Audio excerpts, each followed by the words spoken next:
ang alamat ng puno ng kahoy na nagbigay buhay. Sa isang bayan na napapaligiran ng mga bundok, may isang puno ng kahoy na sinasabing may mahiwagang kapangyarihan.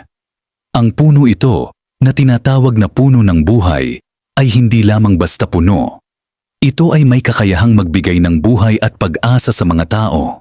Noong unang panahon, sa isang malayong kaharian, nagkaroon ng matinding tagtuyot. Ang lupa ay nag-uumaga, ang mga ilog at sapa ay natuyo, at ang mga pananim ay namatay.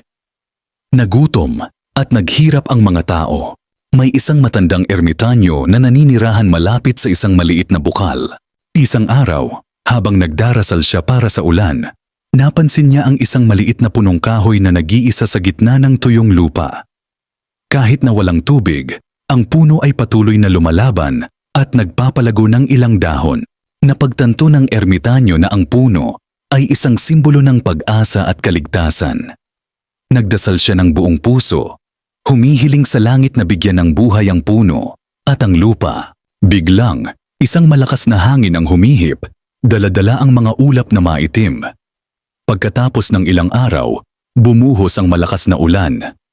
Nabuhay muli ang lupa at ang mga pananim ay muling tumubo. Mula noon, itinuring ng mga tao ang puno bilang sagradong simbolo ng pag-asa at kaligtasan. Pinangalagaan nila ito at pinaniniwalaang nagbibigay ito ng buhay at pag-asa sa kanilang komunidad. Mula noon, ang mga tao sa bayan ay dumayo sa puno ng buhay. Para sa kanila, ito ay simbolo ng bagong simula.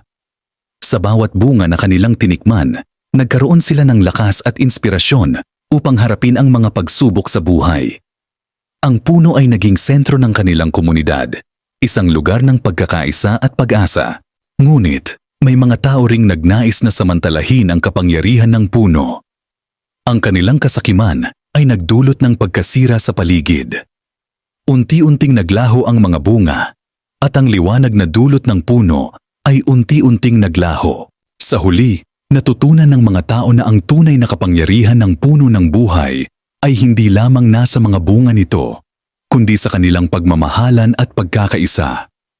Mula sa kanilang mga pagkakamali, sila ay bumangon at muling nagpatuloy, pinangalagaan ang kanilang puno at ang kanilang bayan.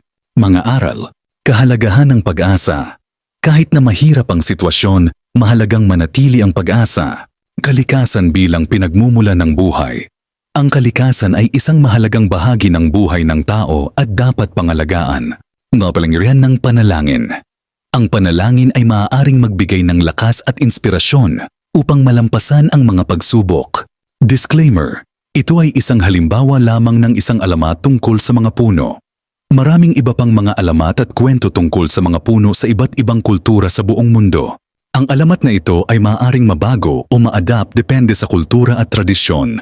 Salamat sa panonood. Huwag kalimutang mag-subscribe sa aming channel para sa higit pang mga kwentong puno ng aral.